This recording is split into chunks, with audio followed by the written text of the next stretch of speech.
Arctic Sport MX Masters Eesti meistrivõistlused motokrossis on jõudnud 4. etapini. 3 on ära sõidetud, 2 punktitabeli esiotsa meest on siin minuga koos. Gert Kristinov ja Jörgen-Mattias Talviku. Tervist, mehed! Tere! Tere!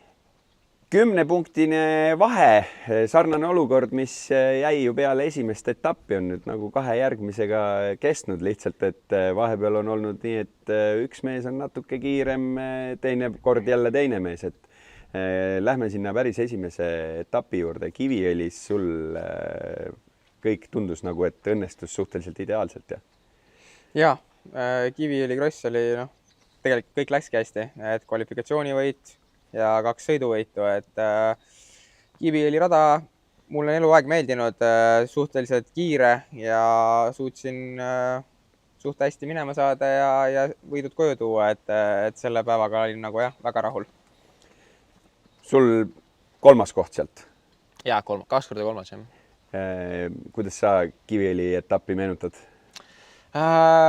Mulle ka meeldis, aga 3. koht ei olnud nii hea, et suht tihe andmine oli, aga kuskilt mööda neid minekuid ei õnnestunud teha ja tuli leppida sellega. Karksi nuias olukord veidikene pöördus, oli justkui Kepa sinu päev, vähemalt nii tundus, sellepärast, et Jörgenil ei õnnestunud isegi poodiumile tulla. Tegid sa mingi teistsuguse ettevalmistuse või on sul selle nuia rajaga endal mingi... No tegelikult ta ei alanud väga hästi, ma seal esimene sõit oli suhteliselt seal keskel, aga viimaste ringidega suutsin nagu üles saada ja 4. koha vist kätte võistelda. Ja teine sõit juba rada oli rohkem aukus, et mulle need sellised aukusrajad meeldivad rohkem. Ja suutsin ka normaalse sõidu teha ja siis teine koht ära tuua. Jörgen, sul nuias tegelikult üldse, sul on esimene hooaeg selle 4,5 jamuga, on ju. Esimene etapp kuidagi tundus, et kõik on ju hästi ja klapib, aga seal teisel, kas jäi midagi selle taha ka, et ei ole veel selle mootorrattaga nii sõber ja võib-olla just selle koha pealt, et sa pead ju teda ka erinevateks radadesse, erinevasse seadesse panema? No just, et tegelikult nagu sa ütlesid ka, et see aasta on suhteliselt palju muudatusi oli, et Yamaha mootorratta peale ja üldse 4,5 peale tegelikult sain alles märtsi lõpus, et tegelikult see on suhteliselt hiline aeg ettevalmistuseks, aga sain suhteliselt head tunnid enne esimest etappi alla endale ja kindlasti, ütleme, hoog kasvab, rajaolud on varieeruvad, et Kiviõlis pealt näha läkski kõik väga ilusti, aga nuia oli hoopis teistsugune trass nii-öelda ja seal olin ikkagi hädas nii-öelda ja ütleme, sellest nuiast kuni siiamaani oleme tegelikult väga palju arenenud tsikliga edasi ja väga palju muutusi on olnud tiimielus, tiimiliikmetega ja kõik see sinna juurde, et ütleme, see esimene aasta meil ongi selline suuremat sorti õppimisaasta aga kõik need muudatused on tegelikult väga õiges suunas läinud ja seda näitavad ka kindlasti tulemused. Ja kui me tuleme 3. etapi juurde Tihemetsas, seal käis, nii nagu Tihemetsa enda nimi ütleb, et teie vahel suhteliselt tihe andmine. Esimeses sõidus sa tulid kuskilt tagant, suutsid võtta nii-öelda kindla positsiooni kuidagi enda kätte, aga etapi kokkuvõttes läks võit Kepa sulle, on ju. Ja arvestame siis seda, et 2 justkui eelmist etappi oled sa olnud Jörgenist punktide arvestuses eespool. Millise tundega sa siia Pärnule vastu lähed? Sinu nimi on siin seina peal mõned korrad juba olemas. Jaa, ikkagist suhteliselt kindla tundega tuleb endast maksimum anda. Ma tean, et Jörgen on see nagu suhteliselt kodurada, aga mul on ka siin häid tulemusi olen teinud, et loodame parimat, anname maksimumi. Pärnu kuninga raames sa päriselt ei ole võistelnud, aga Pärnu rada on ju sul tõesti kodurada, on ju? Kodurada on ta tõesti, et ma olen siin viimane kord ma võistlesingi äkki 125 tsikliga siin ja siis mul tegelikult õnnestus isegi Pärnu kuninga finaalsõitu päeva lõpus sõita ja ma olin 4. seal isegi minu teada. Et väga palju seda Pärnu kuninga ütleme, kogemust mul siin ei ole olnud, et olen alati välismaal olnud või vigastus, aga praegu on õnneks kõik sujunud ja loodame, et kõik läheb plaanipäraselt ja saan ikkagi oma nii-öelda päris esimese Pärnu kuningavõistluse ka purki. Kepa, su esimene võit siit selja tagant saame näha ka, et see oli 14 aastat juba tagasi. suhteliselt, et mitte midagi sinu vanuse kohta, ütleks, et kogenud sõitja siin rajal. Ja kui me vaatame ka meistrivõistluste arvestuses, siis 2 aastat sul käib niisuguse noorema sõitjaga see tihe andmine. Mis on need trumbid, mis sa taskust välja võtad, et seda positsiooni kaitsta ja Pärnu kuninga järgmine tiitel endale tuua? No alati tuleb sellest igast olukorrast maksimum võtta, et ja teha nädala sees korralikult trenni. Kindlasti ongi need kogemused, mis siis nende aastate jooksul on nagu saavutatud, et selle pealt olen nagu saanud häid tulemusi. Mul on siin kaamera ees praegu ainult 2 meest, aga meil stardipuu taga on neid ju tunduvalt rohkem. Jörgen, kõigepealt küsimus sulle, et keda sina pead kõige suuremaks konkurendiks või konkurentideks üldse Eesti meistrivõistluste arvestuses? Ma kindlat sõitjat nagu niimoodi välja ei too. Mulle ei meeldi tuua, et pigem konkureerin iseendaga. Et kui ma panen oma paketi kokku ja üritan ju ikkagi aasta-aastalt cross-crossiga järjest paremaks areneda.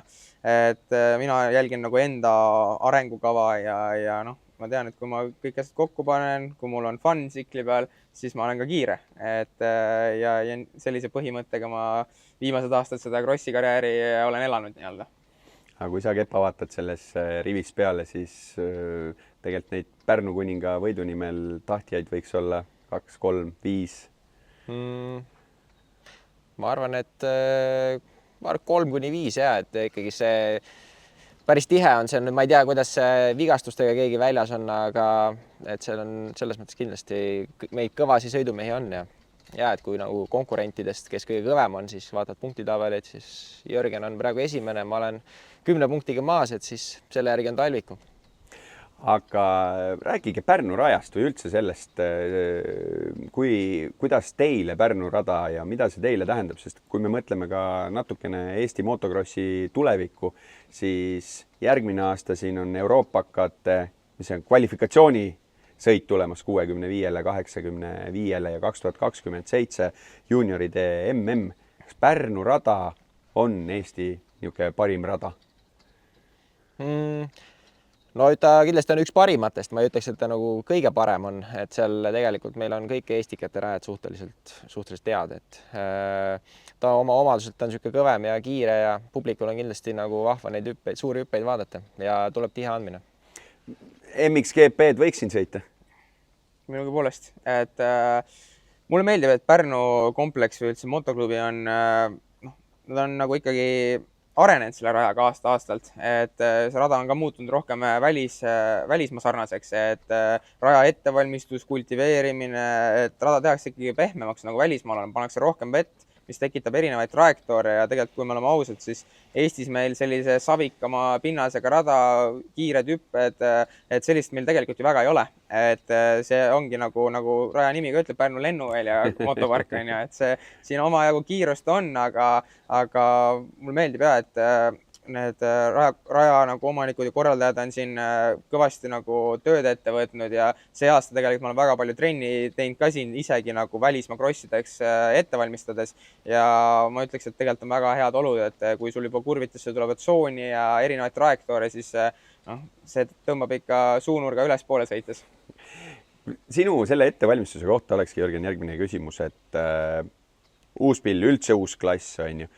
Sul on võistluskalender tegelikult väga tihe olnud. Kui palju sa oled saanud üldse neid nii-öelda trenne teha ja seadistada ja aru saada ja mõista ja midagi paremaks selle Yamaha puhul või endale rohkem käe järgi sättida?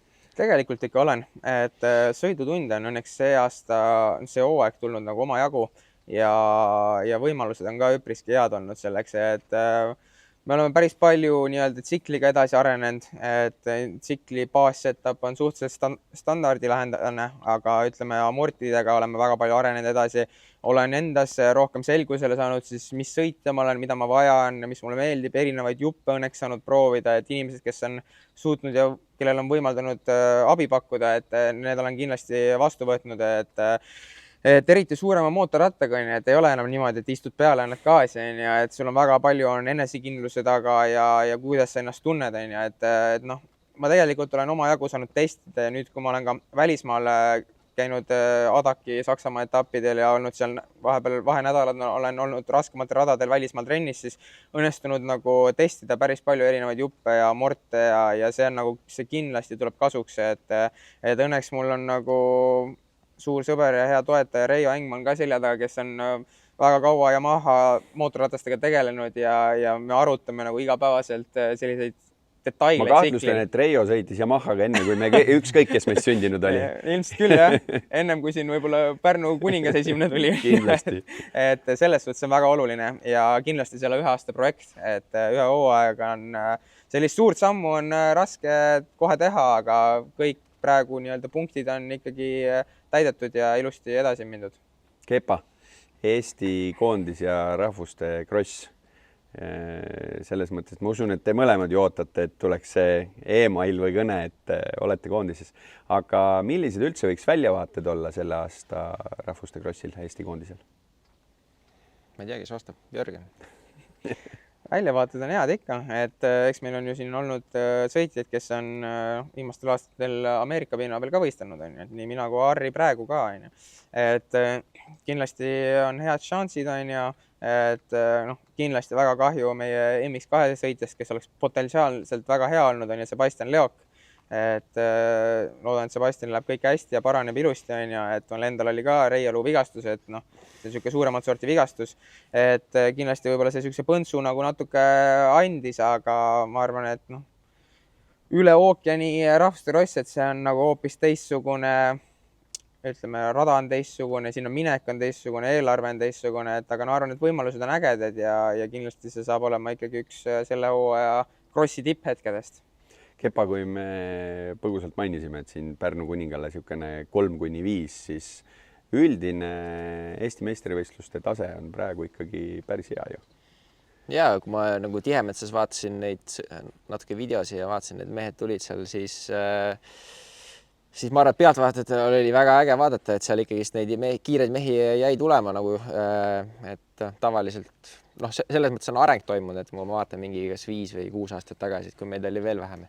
Et praegu nagu konkurentsi on ja ütleme... Ja noori tuleb peale, veel nooremaid, kui sul kõrval on. Kui sa tahad ikkagi püsida seal nagu tipus ja konkurentsis, et siis sa pead ikka täismahuga sportlane olema ja tugevalt trenni tegema. Milline sinu nädala graafik on? Palju sa trenni teed? Palju sa sikliga trenni teed? Palju sa mingit muud trenni teed? Sõltub natuke perioodist ka, aga kui nüüd siin praegu on lommel, siis tegelikult ongi hästi palju, kui sa oled ise majandad oma seda karavani, mis liigub, et siis on nagu väga palju trenni jõua, tegime nüüd esmaspäeval trenni ja et trenni on, kui kodus oled, siis ikkagi üritad kaks korda trenni teha ja nädalavahetuse võistlused, et niisugune tihe graafik on, see suvi on kogu aeg kaaspõhjas.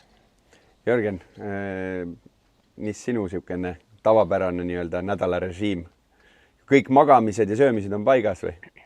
No eks see on tegelikult kõige alus ju, et liiga tõsiselt ka ei taha võtta, aga eks ma ikka jälgin selliseid asju, et kindlasti ka selle poolega olen see aasta arenenud, et ikka aasta saad küpsemaks ja oskad hinnata, oskad oma keha tunda esiteks ja see kõik mängib rolli, et ütleme ka, kui hooaja algusperioodil pigem korjasin rohkem sõidutunde tsikliga, siis nüüd on neid sõidutunde natuke vähemaks jäänud, et tegelen ka füüsilise poolega kindlasti, et talv sai ka väga ilusti, füüsilises mõttes nagu sai ilusti järjepidevalt trenni teha, sest see järjepidevus ja see isegi sõidupäevade see kogumine nii-öelda järjest, et see on nagu üli-ülitähtis, et suudaks nagu stabiilselt sinna ülesmäge rühkida.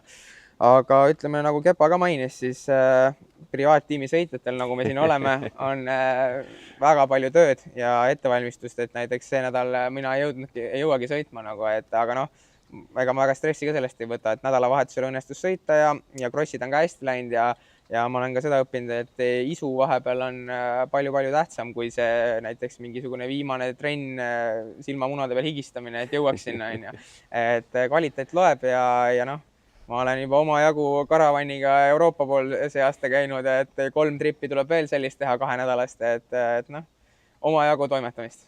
Kuulge mehed, edu teile järgmisteks võistlusteks ja ma saan aru, et 20. august siis siinsamas kohtume publikuga. Kindlasti. Just nii. Aitäh! Aitäh!